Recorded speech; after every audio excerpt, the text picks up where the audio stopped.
तिकडे नालासोपारा पश्चिम मधल्या राजोडी परिसरात विजेचे खांब आणि तारा वर्दळीच्या ठिकाणी पडलेल्या रस्त्यावर पडलेल्या आहेत। 3 दिवस उलटले तरी सुद्धा महावितरणकडून कोणतीही ठोस कारवाई करण्यात आली नाहीये।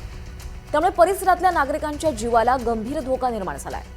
या वर्दळीच्या मार्गावर पडून असलेल्या या विजेच्या तारा आणि खांबांमुळे कधीही मोठी दुर्घटना घडू शकते। मात्र प्रशासन आणि महावितरण या धोक्याकडे गांभीर्याने पाहत नसल्याचा आरोप नागरिकांकडून केला जातोय।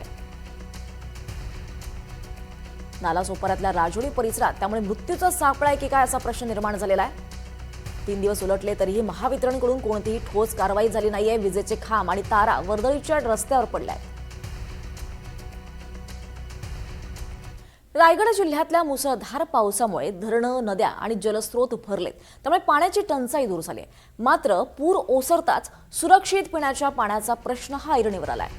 रोहा, नागोठणे, माणगाव, महाड, पेण या भागांमध्ये आलेल्या पुरांमुळे अनेक विहिरी, बोरवेल, तलाव आणि स्थानिक पाणी पुरवठा स्रोत हे दूषित झालेत।